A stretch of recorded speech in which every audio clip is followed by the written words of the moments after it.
depuis les années 80 un monument de la chanson française. Il est élu chaque année, hein, personnalité préférée des Français. Il y a 30 ans, il sortait en 90, À nos actes manqués. Une chanson qui marque ce virage dans sa carrière et le début d'une collaboration avec Michael Jones et Carol Fredericks.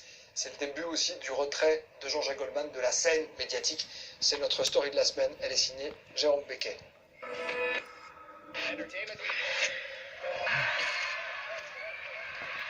Merci les boulangers, les politiques, les équipages, les cheminots. C'était le 23 mars dernier. Jean-Jacques Goldman apparaissait sur les réseaux sociaux, en pleine pandémie, pour rendre hommage au personnel soignant mobilisé contre le coronavirus. Les chercheurs vont le trouver, mais ils ont besoin de nous tous. Alors soyez prudents et soyez fiers. Une intervention remarquée, car Jean-Jacques Goldman n'était pas apparu sur les écrans depuis au moins 4 ans. Chaque jour, sans même attendre un merci. Sauve des vies. Ce qui est important, c'est de faire passer un message. Et il a raison, parce que le message, il est passé.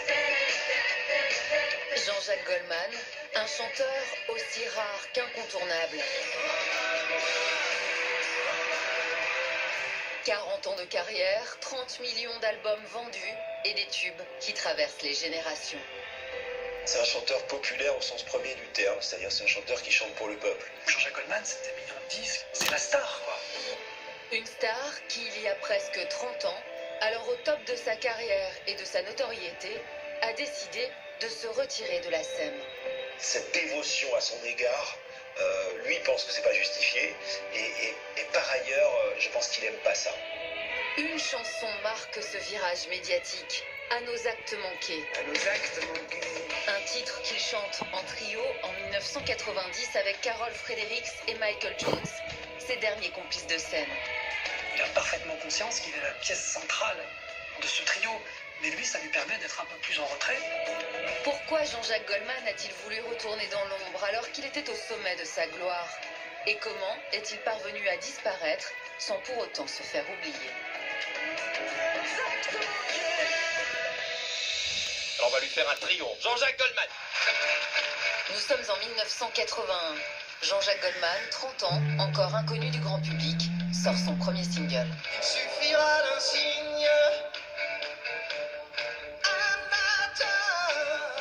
La carrière de Jean-Jacques Goldman est lancée suite à sa prestation dans Champs-Élysées.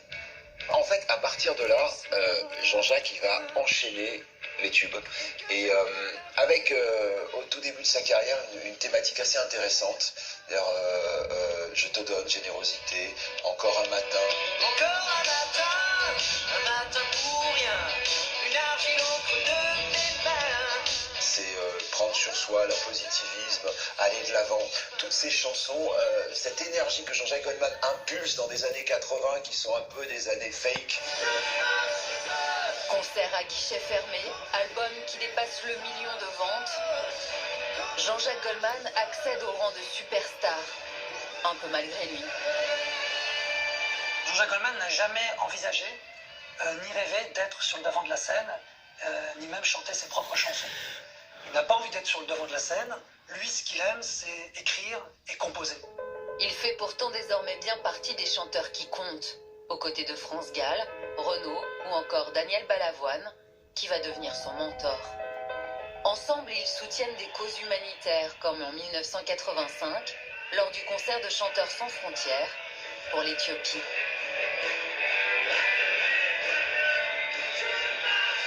Il y a une vraie amitié et une vraie admiration, en tout cas, dans le regard de Jean-Jacques Goldman pour Daniel Balavoine.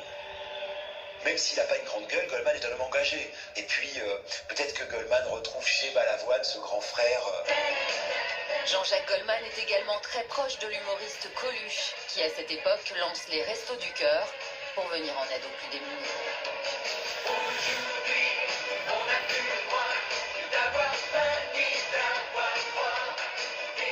Coluche vient de lancer les Restos du Cœur, ça fonctionne très bien, mais il a besoin d'un hymne, il a besoin d'une chanson pour ramener encore plus d'argent. Et il se pose la question avec sa bande, mais quel est le faiseur de tube du moment? Et tous, de manière unanime, disent c'est Jean-Jacques Goldman. Mais au milieu des années 80, à quelques mois d'intervalle, Jean-Jacques Goldman va perdre ses deux amis proches. 14 janvier 1986, Daniel Balavoine meurt dans des circonstances tragiques lors d'un accident d'hélicoptère en plein Paris-Dakar. À la sortie de l'office, chacun essaiera encore de reconnaître, anonyme parmi la foule, Michel Berger, France Gall, Michel Drucker, Richard Berry ou Jean-Jacques Goldman. Et 5 mois plus tard, alors qu'il est toujours en plein deuil, la mort frappe à nouveau. Madame, monsieur, bonsoir. Coluche est mort cet après-midi à 16h. Cela s'est passé près de Grasse. Sa moto a été heurtée par un camion. Le drame de trop, une perte qui petit à petit va pousser Jean-Jacques Goldman à s'éloigner des lumières de la scène.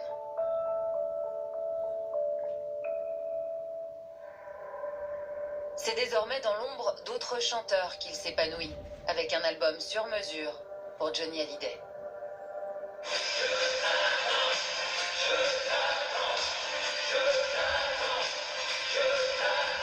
Initialement, il était prévu qu'il ne fasse que 4 ou 5 chansons.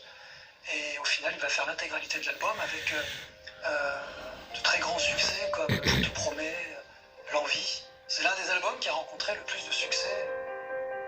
Toujours avec cette volonté de s'effacer, c'est à cette époque que lui vient l'idée de former un trio pour mettre en lumière d'autres talents que lui. Il en parle ainsi à son ami Michael Jones, qu'il a rencontré 11 ans plus tôt dans son premier groupe, Typhoon. On collaborait ensemble déjà depuis longtemps. On avait l'habitude de jouer ensemble, surtout on faisait les bœufs, on s'amusait beaucoup. Ces deux-là s'entendent comme la roue en foire, mais aussi parce qu'ils s'emboîtent. L'un est plutôt rigolard et un peu grande gueule, et puis un peu filou, et puis dragueur, et tout ce que Goldman n'est pas en fait. Michael Jones, emballé par cette idée, souffle à l'oreille de Jean-Jacques Goldman le nom d'une certaine Carol Fredericks. Carol Fredericks, c'est une américaine qui vient du gospel. Qui a déjà une petite notoriété en tant que choriste de studio, mais aussi choriste de scène, puisqu'elle a déjà travaillé avec Gainsbourg, Michel Berger, France Gall et plein d'autres encore. Goldman lui demande alors de rejoindre sa troupe. Et ça a fait tilt, c'est-à-dire que on ne peut pas expliquer ça. Carole, Jean-Jacques et moi, on prenait une chanson à 3 voix et ça sonnait. 1, 2, 3, 1, 2, 3, L'alchimie est immédiate et Jean-Jacques Goldman, lui, est aux anges. Il n'est plus au premier plan, même si en coulisses, il dirige tout. C'est des chansons de Goldman quand même, hein. C'est Goldman qui écrit tout, c'est Goldman qui compose tout. Jean-Jacques, en général, notait tout. Quelque chose le choquait ou un truc qu'il trouvait bien, paf, il écrivait. Et un soir, c'est un dîner entre amis au restaurant qui va lui inspirer une chanson. Dans une ambiance très décontractée, ils échangeaient sur certains thèmes et elle a demandé à ceux qui étaient présents autour de la table de dresser la liste de tout ce qu'ils ont loupé ou tout ce qu'ils n'ont pas fait. À tous mes loupés, mes ratés, mes vrais sommeils, tous les chemins qui me sont passés à côté. Les petits actes manqués, c'est probablement ces actes manqués qui construisent une vie qui parfois est faite de choix, et faire des choix, c'est abandonner quelque chose. Le texte d'À nos actes manqués vient de voir le jour. Pour la musique, en revanche, Jean-Jacques Goldman est en panne d'inspiration. Et c'est avec un goût d'inachevé qu'il part en mini-tournée avec son trio pour tester les autres titres de leur futur album. Il fait un voyage en Afrique, puis un voyage aux Antilles. Il passe quasiment 2 mois sur des rythmiques un peu chaloupées. On a été appelés à rencontrer des artistes sur place qui nous invitaient. Donc des soirées où on jouait, eux ils faisaient leur musique. Et nous on a absorbé ça, quoi. C'était génial. Et donc on est forcément influencé. Pour Jean-Jacques Goldman, c'est le déclic. De retour en France, il se met en tête de composer une musique antillaise, aux sonorités zouk, pour le texte d'À nos actes manqués. Un style pourtant très éloigné de son univers blues et rock. C'était pas une musique qu'on avait l'habitude de faire et on savait pas si on allait réussir à la faire. Ça lui prenait la tête. Il fallait qu'il trouve la solution pour cette chanson. Et quand il a trouvé ce riff, il a dit ça y est, je l'ai. Et donc, il était persuadé que c'était ça qu'il fallait.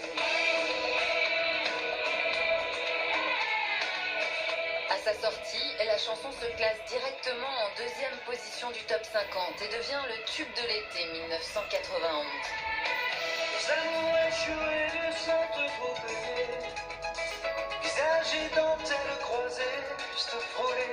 C'est un gros tube, c'est un tube colossal, c'est une chanson un peu signature. Les gens ne s'y attendaient pas à ça, parce que c'était vraiment très festif. Et jusqu'à là, on n'attendait pas ça de Jean-Jacques. Le fait que la mélodie soit si joyeuse, si entraînante, rend effectivement le message beaucoup plus joyeux qu'il l'aurait été sur une mélodie un peu plus, peut-être plus lente. C'est vrai qu'il regarde tout ce qu'il n'a pas pu faire avec un regard finalement amusé. Avec cette chanson, Jean-Jacques Goldman offre à ses amis un succès qu'il n'avait jamais connu auparavant. Le message fort que fait passer Jean-Jacques Goldman, c'est les gars, on est trois. Non, enfin, c'est Jean-Jacques Goldman. Ouais, non, on est trois. Et dans les interviews, ils sont trois. Et à la télé, ils sont trois. Sur la pochette du disque, regardez la pochette, ils sont trois. Mais en 1996, après 2 albums, la séparation du trio sonne son retrait progressif de la scène. Il a arrêté d'être Jean-Jacques Goldman, auteur, compositeur, interprète et performeur. On espérait un retour, peut-être, pour ses 60 ans à l'époque. C'est ce qu'il avait annoncé. Il n'est pas revenu. Toutefois, fidèle à lui-même, il continue de se rendre disponible pour les autres.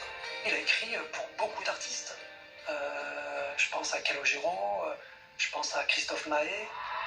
Mais ses chansons, elles, sont toujours là.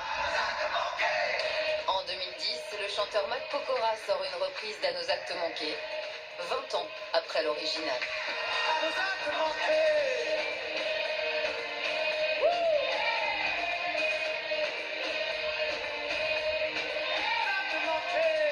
La reprise est un énorme succès et toute une génération découvre ce titre en pensant que Matt Pokora en est l'auteur. Peut-être que c'est ça, en fait, le fin mot de l'histoire. Goldman, il a écrit les chansons pour qu'elles soient plus importantes que lui. Et pour éviter de... Comment dire, de vampiriser ses chansons, il a disparu.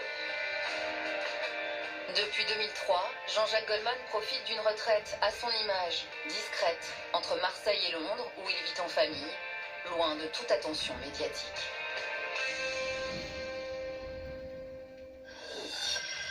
À suivre dans la troisième partie de 50 minutes Inside, l'actu, le portrait, l'animatrice Alexandra Sublet.